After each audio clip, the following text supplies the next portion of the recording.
Cold water reached my hip before I understood why I was awake. For one disoriented second, I thought I had rolled onto a chilled water bottle, but then my palm pressed into the tent floor and came up dripping. Rain hammered the nylon above me while a shallow current carried one sock, my flashlight, and the corner of my map toward the door.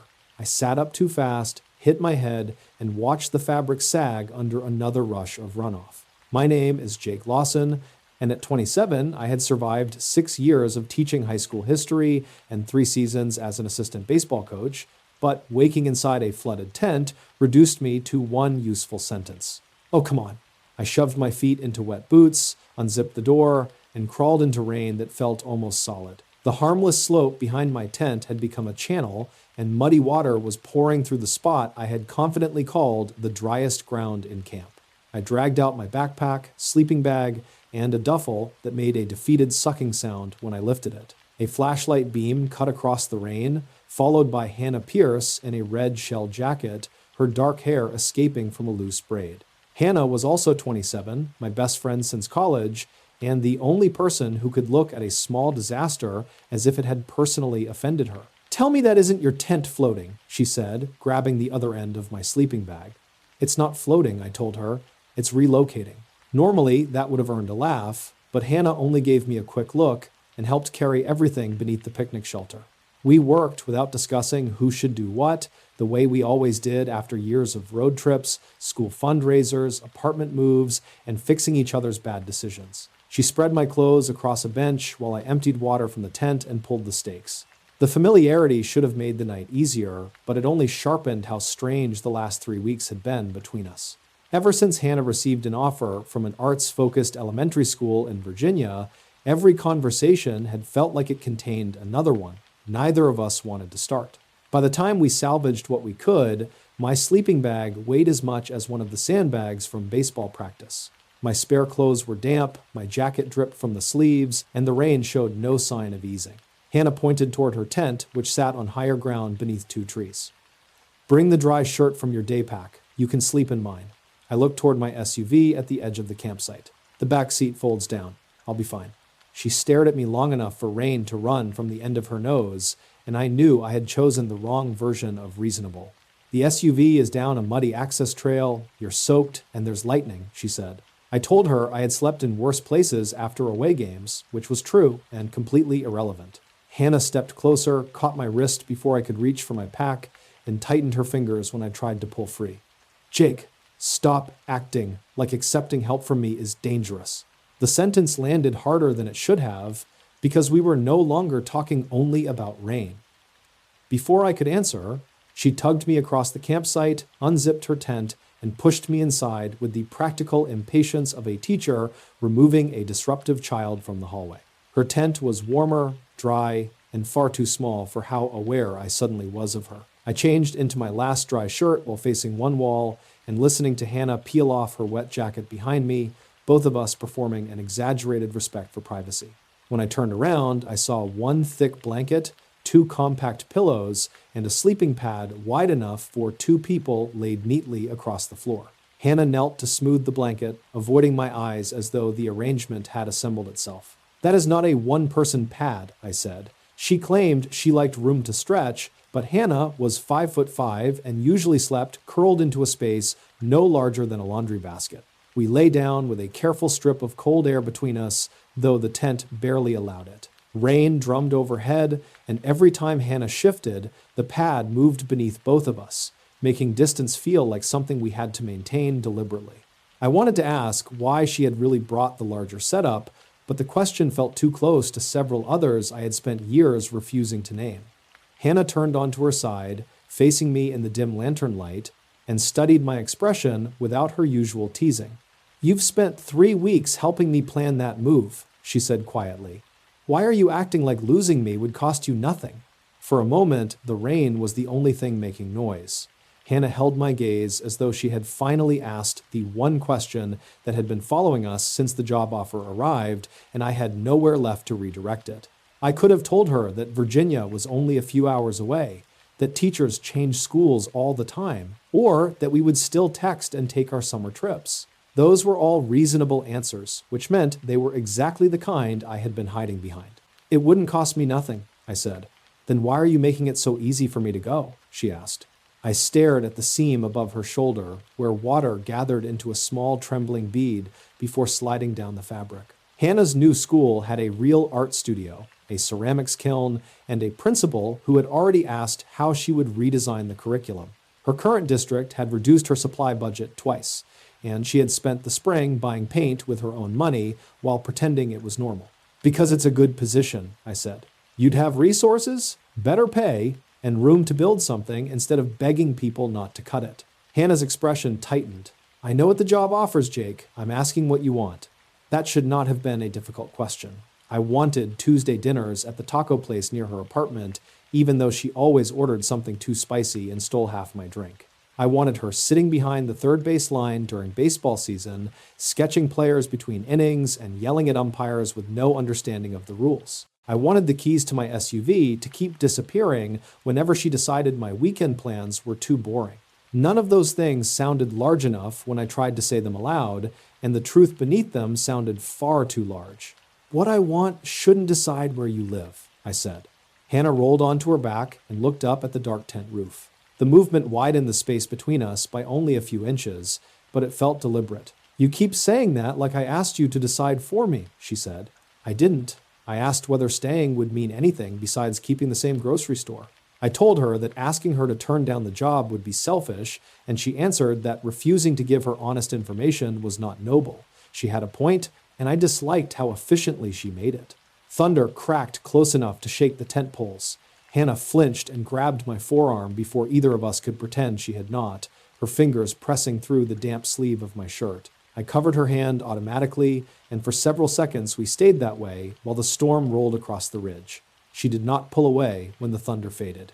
The lantern caught the small crease between her eyebrows, the one that appeared when she was trying to stay angry while something else was getting through. You're affected, she said. I can see that. I just don't understand why you'd rather act cold than let me know how much. I wasn't trying to act cold. Even to me, the answer sounded weak. I admitted that every apartment listing she sent made my stomach drop, that I had already checked the drive time to her new city, and that I hated how casually our friends talked about visiting her after the move. Hannah's hand softened beneath mine, but she waited because she knew there was more. I told her I had been trying to make the decision clean for her, without guilt or obligation. You don't get to clean up my choices before I make them, she said, especially when you're part of what I'm choosing between. The space inside the tent seemed to shrink again. Her knee rested close to mine beneath the blanket, and the hand I still held felt warm despite the cold air around us. I could have crossed the remaining distance with one honest sentence. I could have told her that the idea of another man becoming the person she called after a difficult school day made me feel unreasonable, jealous, and late. Instead, I said, I don't want one bad storm and one emotional night to interfere with the future you worked for. Hannah's face changed before she removed her hand. There was no dramatic anger in it, only disappointment, which was worse because I knew I had caused it by trying to sound responsible. That's not what I was doing, she said. I started to explain, but she turned onto her side with her back toward me and pulled the blanket closer around her shoulders. By morning, I'm going to stop waiting for an answer you clearly don't intend to give. I lay awake, listening to the rain lose strength one branch at a time. Hannah was close enough that I could feel each breath shift the sleeping pad, but the silence between us had become wider than the entire campground. I had spent weeks telling myself I was protecting her from an unfair choice, when the truth was simpler and less flattering. I was protecting myself from hearing what she might choose after she knew exactly what I wanted. By the time pale light began pressing through the tent walls, I understood that the storm had not trapped me beside Hannah. It had only removed every respectable place I had been using to hide. By sunrise, Hannah had moved far enough away that the narrow gap between us felt intentional. She was already dressed when I opened my eyes, sitting near the tent entrance and tying her boots with the focused expression she usually saved for difficult students and stubborn jar lids. She did not mention what she had said during the night, and I knew better than to pretend I had forgotten it. When she stepped outside, she only said, "The rain stopped," as though weather were the one subject still safe between us. My tent looked worse in daylight. Mud covered the floor, one pole had bent under the runoff, and my sleeping bag lay across the picnic table like a large animal that had given up on life. Hannah helped me pull the remaining stakes and spread my wet equipment over the SUV, but the ease we normally had was gone. She handed me straps before I asked and caught the loose end of the tent while I folded it, yet she never teased me about choosing the campsite or reminded me that she had suggested higher ground. Her restraint felt more punishing than any joke would have. We had planned to hike to an old fire lookout after breakfast, and neither of us suggested canceling. Ending the trip early would have required admitting that the storm had damaged more than my gear, so we packed water, sandwiches, and Hannah's sketchbook and started up the ridge. Usually, she walked slightly ahead, stopping whenever she saw an unusual plant or a view she decided I needed to appreciate. That morning, she maintained a steady pace and kept enough space between us that I could not accidentally touch her when the trail narrowed. The first mile climbed through damp hardwood forest with water dripping from the leaves whenever the wind moved. I tried twice to start ordinary conversation, once about the trail conditions and once about a ridiculous email from my principal, but Hannah answered politely and let both subjects die. At school, I could stand in front of 30 restless teenagers and explain the collapse of an empire without notes. Walking behind my best friend, I could not find one sentence that did not sound either cowardly or too late. The lookout was a stone platform built decades earlier, half restored and surrounded by a low wooden rail. From there, the valleys appeared between banks of thinning cloud, green ridges folding into one another until distance turned them blue. Hannah sat on the edge of the platform, took out her sketchbook, and began drawing the support beams rather than the view. I told her the structure had originally been used to spot fires before radios became reliable, and she said, "So somebody sat up here watching for disasters everyone else couldn't see yet." It was the first thing she had said all morning that sounded like us. I sat beside her, leaving enough room that she could decide whether to close it. "I owe you the answer I refused to give last night," I said. Hannah kept her pencil against the page but stopped moving it. I told her that I had not been distant because I wanted her gone, and I had not encouraged the job because her leaving would be easy for me. I had done it because being around her had stopped feeling safely platonic a long time ago, and every discussion about her future made that harder to hide. Hannah looked at me then, guarded but fully attentive. I admitted that I noticed when other men made her laugh, that I hated imagining someone else becoming part of the everyday life I had taken for granted, and that the idea of her moving had exposed how much I depended on always having more time. The words were less polished than the explanations I had rehearsed, but they were finally true. "I'm attracted to you," I said, "not because you might leave. The possibility of you leaving just made it impossible to keep pretending I wasn't." For a moment, Hannah said nothing. Then she closed the sketchbook and rested both hands on it. "I wanted you to say that," she admitted. Relief started through me, but she continued before I could mistake honesty for resolution. She said she had spent months wondering whether the closeness between us existed only because it was convenient, and whether I saw her as someone to protect, advise, and travel with, but never actually choose. Hearing that I wanted her mattered, but hearing it only after another life had become available did not automatically make everything simple. She explained that the school in Virginia had not tempted her because she was bored or eager to escape me. Her current district had cut the elementary art budget again, removed one of her classes, and expected her to create a full program from donated supplies and personal money. The new school offered a studio, a kiln, and administrators who spoke about art as education instead of decoration. She wanted that opportunity badly, and she resented that our unspoken relationship had turned a professional decision into a test neither of us had agreed to take. I told her I understood, but she shook her head. "You understand the job," she said. "I still don't know whether you understand what you're asking from me."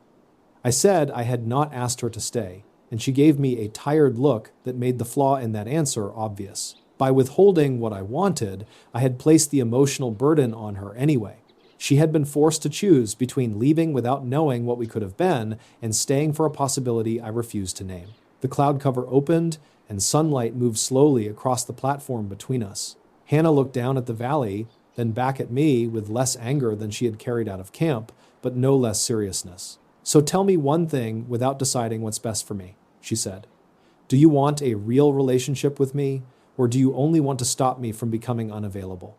Hannah's question stayed between us while sunlight moved across the lookout floor. I knew another careful answer would confirm everything she believed about me, so I stopped searching for one that protected us both. I want a real relationship with you, I said. I want dates that aren't disguised as errands, and I want to be allowed to miss you without pretending I'm only checking whether your car needs an oil change. Hannah studied me as though she was testing whether the words could survive after I said them. And if I weren't considering Virginia? She asked. I told her I would still want the same thing, but I might have continued hiding long enough to lose my chance. She looked away toward the trees, and I could see her trying not to let relief erase the anger she still had every right to feel. The ridge trail curved beneath us, damp and bright after the storm, while wind pushed the last low clouds out of the valley. We had brought sandwiches, fruit, and a thermos of coffee, but neither of us had touched any of it. Hannah finally sat on the stone ledge and opened the food bag. We should eat before one of us mistakes low blood sugar for emotional clarity, she said. The line sounded enough like her that some of the pressure in my chest loosened, though she still left a deliberate space beside her. I sat down and handed her the sandwich without mustard because I had remembered, as I always did, that she hated it. She noticed and gave me a look that was almost affectionate before turning back to the valley. For several minutes, we ate without forcing the conversation forward, letting the shelter, the food, and the ordinary act of passing the thermos between us return some rhythm to the day. Hannah eventually admitted that she had packed the larger sleeping pad because her narrow one had split during her last trip. I waited, and she sighed because we both knew that explanation was only partly true. I could have borrowed another single pad, she said. I chose the double because part of me thought maybe this trip would finally make us stop keeping 3 feet of imaginary space between us. I nearly dropped the thermos. Hannah rolled her eyes at my expression, but could not hide the color rising across her cheeks. She said she had not planned the flood, invited the storm, or arranged for my tent to fail, but she had imagined late conversations, shared coffee, and one moment where neither of us could easily escape behind routine. The possibility of moving had made another summer of pretending feel unbearable. I didn't know what I was going to do, she said. I just knew I wanted there to be room for something to happen. I asked whether pulling me into the tent had been part of that hope, and she answered that pulling me out of the rain had been practical, while what she wanted after that had not been. The air changed before either of us moved. Hannah set her sandwich aside, turned toward me, and placed one hand against the stone between us as though she needed to steady herself. "You're doing it again," she said. I asked what I was doing, and she told me I was waiting for her to take every risk first. That was fair, but before I could answer, she closed the distance herself, caught the front of my jacket, and kissed me. There was nothing accidental about it. No thunder startled us together, no flooded tent forced our bodies close, and no practical excuse softened what she was choosing.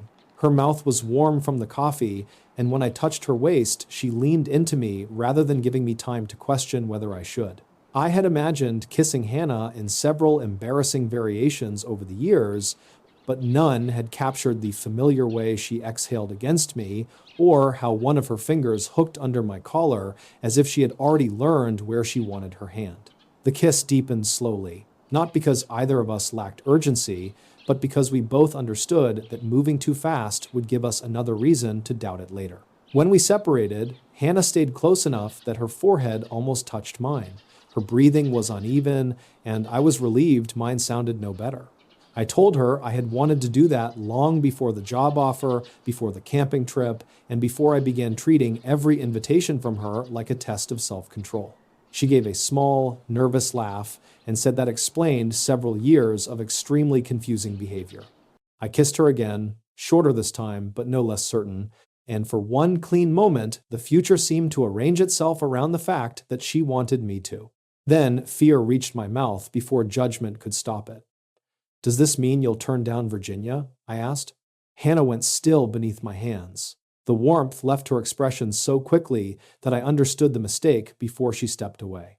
I tried to explain that I was not ordering her to stay, only asking what this changed. But the more I spoke, the more my words returned to distance, difficulty, and the risk of beginning something with an expiration date. Hannah stood and began gathering the food with controlled movements. Your first thought, after finally getting what you said you wanted, was whether I would make my life more convenient for you, she said.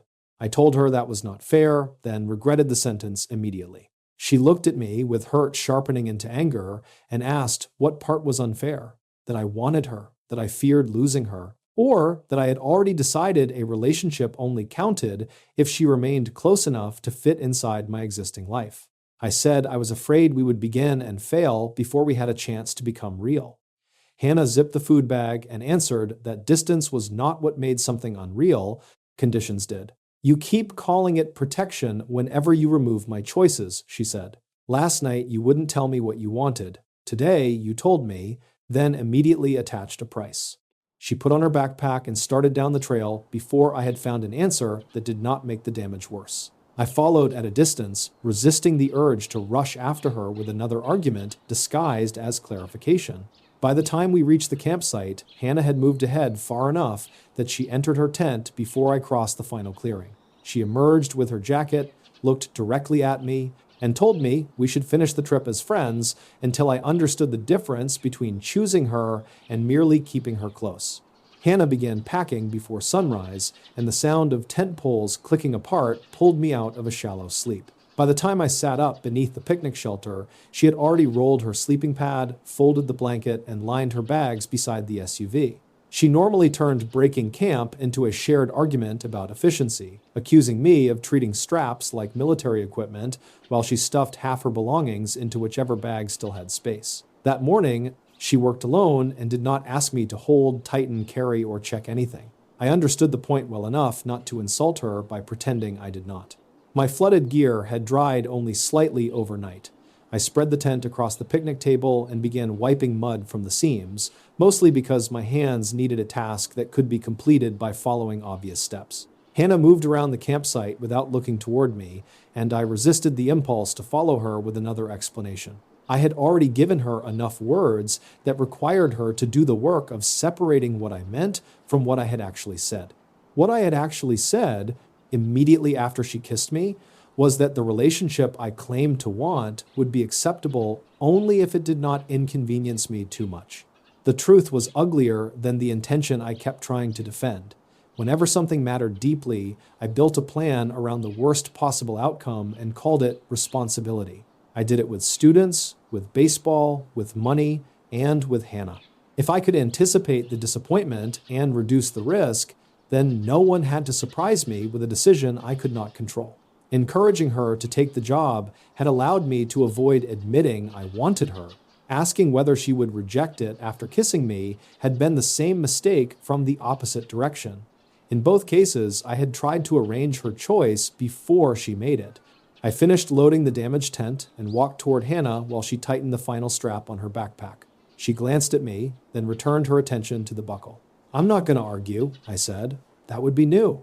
Her answer was quiet, but there was enough weariness in it to stop me from defending myself. I told her she had been right at the lookout. My first question, after the kiss had turned her career into the price of being with me, and whether I intended that or not, did not change what she had heard or what I had demanded from her in that moment. Hannah straightened and folded her arms. She asked whether I was apologizing because I understood the problem or because I wanted the trip to end more comfortably. It was a fair question. I told her comfort was no longer available and I did not deserve to get it back simply by saying the correct sentence. "I'm apologizing because I keep making choices for you and then calling myself considerate," I said. "You didn't ask me to approve Virginia, and you didn't ask me to save you from it. You asked me to be honest enough that you could make your own decision." Her expression softened slightly, but she did not move closer. I continued before caution returned and edited the important part out of me. I told her I wanted a relationship even if she accepted the position. I wanted to take her on real dates, learn what we were like when friendship was no longer the safest name available, and find out whether we could handle the difficult version instead of demanding an easy one first. The idea of distance still frightened me, and I could not promise I would be good at it immediately. But fear was not the same as a reason to refuse. Hannah watched me carefully. "What does that actually mean?" she asked. It was the right question, because declarations had become cheap between us. I told her that if she moved, I could drive to Virginia every other weekend during the fall semester, except when baseball commitments made that impossible.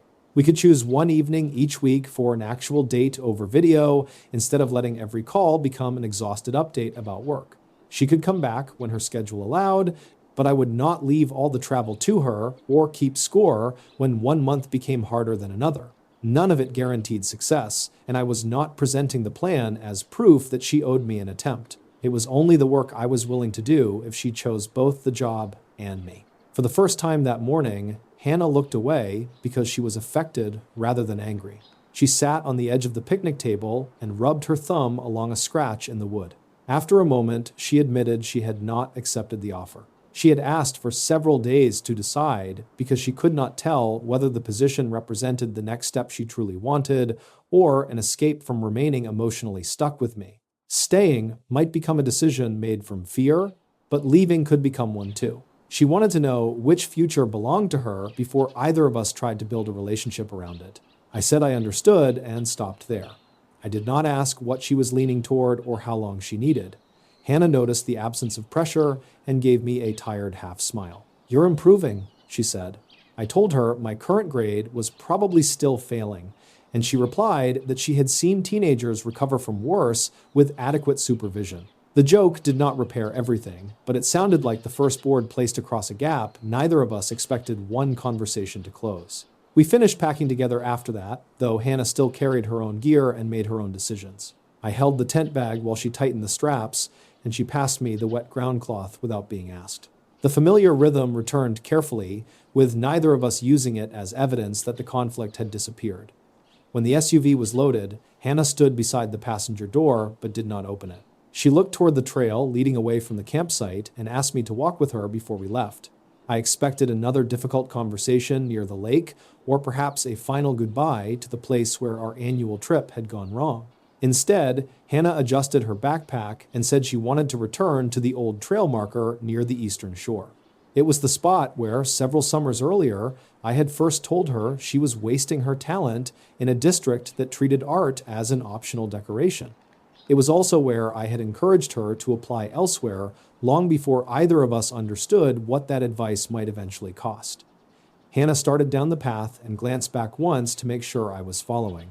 I locked the SUV and went after her, knowing that whatever choice she made at the end of that trail had to belong to her before it could belong to us. The trail marker stood near the eastern shore, half hidden beneath wet branches, and faded enough that most hikers would have passed without noticing it. Hannah brushed leaves from the wooden post and ran her fingers over the carved distance numbers. 4 summers earlier, we had stopped at that exact spot after she learned her district was cutting another art class. I had told her she was too talented to keep begging for permission to do her job properly, and she had accused me of sounding like an inspirational poster designed by a history teacher. She looked toward the lake before facing me. "I keep coming back to what you said here," she told me. Not the annoying part about believing in myself, the part where you said staying somewhere familiar isn't the same as choosing it. I remembered the sentence, although I had not expected it to become evidence against the life I wanted to keep. Hannah said the school in Virginia frightened her because it would demand more from her than her current position did. It would also give her the studio, support, and creative freedom she had been asking for since we graduated. "I want the job," she said. Her voice shook slightly, but the decision did not. She had spent the previous evening imagining what would happen if she rejected it because we had finally kissed. At first, staying had felt romantic, like choosing a future with me before distance could test it. Then she pictured the first difficult month at her current school, another budget cut, or another afternoon paying for supplies herself, and she knew resentment would eventually attach itself to both of us. "I don't want to look at you one day and wonder who I might have become if I hadn't been afraid to leave." The words hurt, but not because she was choosing against me. They hurt because I could see how easily my fear might have persuaded her to make a smaller life and call it love. I stepped closer without trying to take her hands or interrupt the decision. "Then accept it," I said. Hannah searched my face, probably waiting for the detached expression I had used every time we discussed the offer before the trip. I did not give it to her. "Take the job because you want it," I'm going to hate the drive, complain about Virginia traffic, and miss you more than I'm currently prepared to admit. But I don't want the version of us that only works when you give something up first." She looked down, blinking hard. I told her I was not promising that distance would be easy or that one careful schedule could prevent every bad week. Baseball season would interfere with visits. Her new position would exhaust her. We would probably misunderstand delayed replies, reschedule weekends, and discover several unpleasant facts about video calls. But I was willing to enter the relationship without requiring certainty as an admission fee, and I was willing to let her keep making choices that did not revolve around my comfort. Hannah stepped into the remaining space between us. "I'm accepting the job," she said again, then placed one hand against my chest. "And I'm choosing you. Those are two separate decisions, Jake. I need you to understand that." I covered her hand with mine and told her I did. Choosing me did not mean staying, and leaving did not mean rejecting me. For once, neither of us was asking the other to prove love through sacrifice before we had even learned how to be together. She caught the front of my jacket and pulled me down to her. The kiss had none of the hesitation from the lookout and none of the emergency that had put us inside one tent. Hannah kissed me because she had already made her decision, and I held her because I finally understood that loving her did not require arranging the ground beneath her feet. When she pulled back, she smiled, with tears still bright in her eyes. "You know, this means our first official date involves 4 hours of driving." I told her I was a history teacher and therefore professionally trained to survive long, unnecessary journeys. We walked back to the SUV holding hands, not because the trail was difficult, but because we no longer needed a practical reason. Before we left, Hannah stood beside the remains of my muddy campsite and took a photograph of the flattened patch where my tent had been.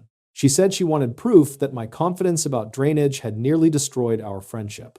I reminded her that she had selected the campground. She replied that assigning blame was an important part of healing, and the familiar argument followed us all the way to the access road. Hannah accepted the position the following afternoon. 2 days later, I took her to dinner for our first official date, where we discussed travel schedules, school calendars, and the fact that neither of us wanted every conversation to become a planning meeting. We also agreed that long distance had to involve two people moving toward each other. I would visit during the first weekend after her new staff orientation, and she would return 2 weeks later for my school's opening baseball game. She refused to let me become the heroic one doing all the driving, which was irritating and exactly right. Several weeks after she moved, I arrived outside her new apartment with takeout, a toolkit, and the wrong size curtains because Hannah had measured the window using one of her students' rulers. She opened the door before I knocked and kissed me in the hallway while two unopened boxes sat behind her. The distance had not become easy, and we had already rescheduled one call and argued once about whether "I'm fine" counted as useful communication. But she had made the first return trip exactly when she promised, and I had shown up for mine. We were not relying on the idea of choosing each other, we were doing it. The flood did not turn my best friend into the woman I loved. Hannah had been that woman long before water reached my sleeping bag. The storm simply took away the separate tents, careful explanations, and comfortable distance we had been using to avoid the truth. Would you risk changing a lifelong friendship if the relationship also came with difficult timing and real distance? Share your answer in the comments, and if you enjoyed Jake and Hannah's story, leave a like and subscribe for the next romance.